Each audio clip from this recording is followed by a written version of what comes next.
Your algorithm probably brought you to this video because you're very interested in the Netflix stock split.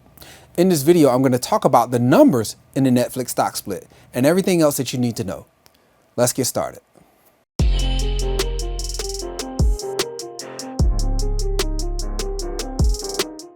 All right, you're interested in buying Netflix because you're hearing about the stock split.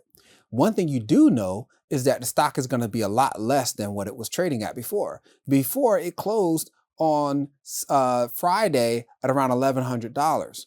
Well, now you're starting to understand it. They're going to do a 10-for-1 stock split and it might trade for just over $100. But I will say to beginning investors, sometimes we don't understand that that the stock split, that lower cost does not add any value to the stock that you're purchasing. Now, what I'm going to do in this video is I'm going to try to explain and make that clear. Okay, so let's start. I don't have, it's a lot of numbers to remember, so I'm going to refer to my notes.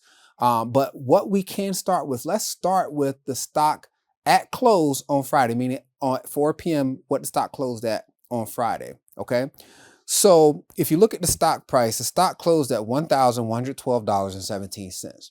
So at the basic level of this, the easy way to see that you're not gaining any value is if you take that $1,112.17 and divide it by 10, which is the amount of shares that they're splitting, you'll come up with $111.21. There's actually 217, but I only stick it with 21 cents. If you want it rounded up, you could probably round it up to 22, but we're not going to do that.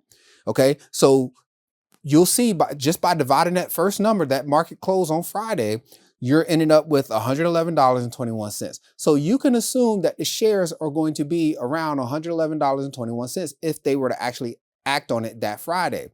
Now, here's the kicker.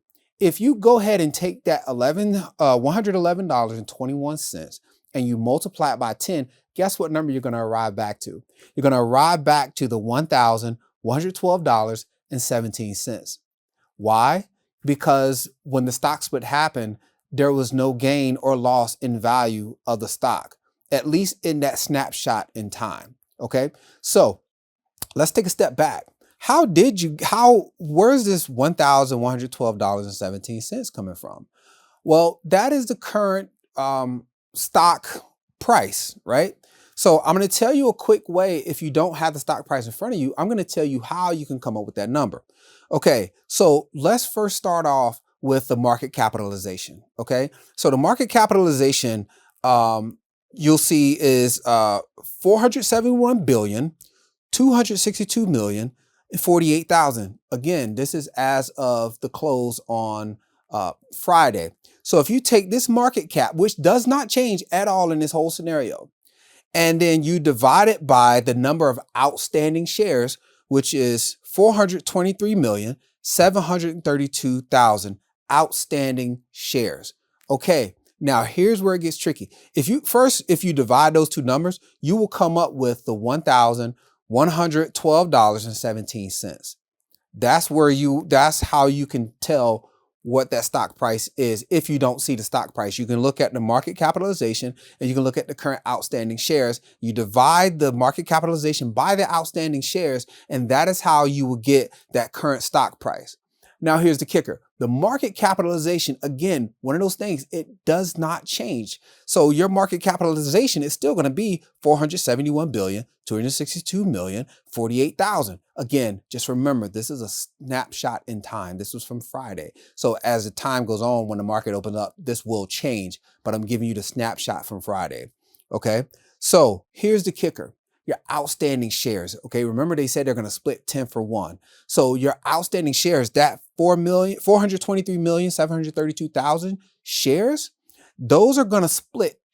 So you're going to have to multiply that by 10. It's going to 10x. So you're going to have more shares out on the market. And that number is going to turn into 4,237,320,000. Okay, I'm going to say that again. 4,237,320,000 for the outstanding shares. Okay, so now remember I said the market cap never changed. The only big change here is going to be the outstanding shares because you're splitting the stock, so you're adding more shares. Okay, so now what you're going to do is you see those outstanding shares now, you're up at 4 billion. How do I get to that number? You take that original outstanding shares, 423,732,000 times 10, and you come up with 4,237,320,000. I just want to make sure that you guys are understanding these numbers. Okay, so now you go back to your market cap. Market cap is the same. Now the only difference again is the outstanding shares. So now, if you remember, if you go back to those numbers, if you go back to the original number of $1,112.17, remember we divided it by 10 and we got $111.21, right?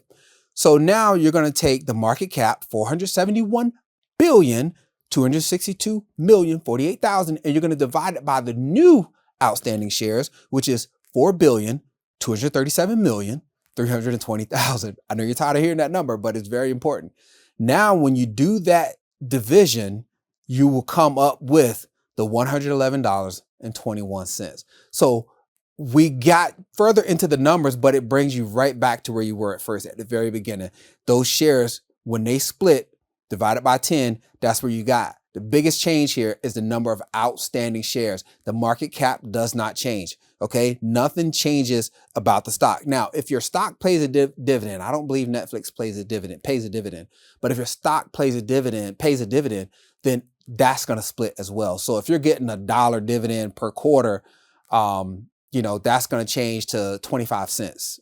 Depending on the split. If it's a 10-to-1 split like this, it's going to change to 10 cents. So you got to divide the dividend the same way that you're dividing the shares as well, because it's going to break apart in the same proportion that the actual stock split, if that makes sense. So the dividend is going to be divided in the same proportion as whatever the stock split is, if that makes sense, right? So couple things I want to highlight here. If you look next to your outstanding share on the screen here, and you look at the market cap, you'll see a $sign and you'll see a K, or you see a K.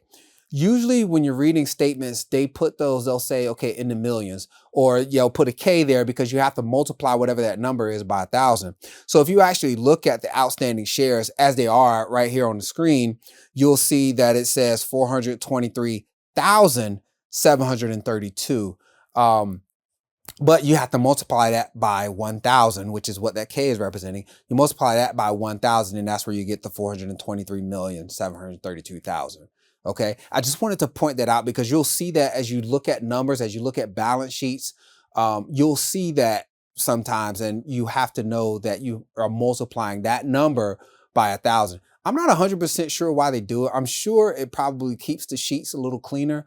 I'm sure it's a standard practice. I actually am not 100% sure, and I'm going to look into that after this video.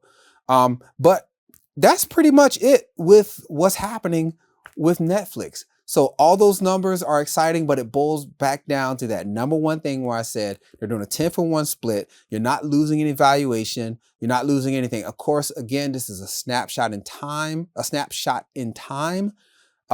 but these numbers are going to change. So the next time you hear about a stock split, come back to this video and break it down for yourself.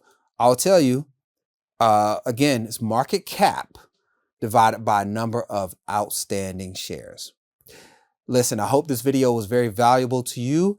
I hope that you continue to watch this video so that you can continue to learn, and I'll see you next time. Thanks for watching.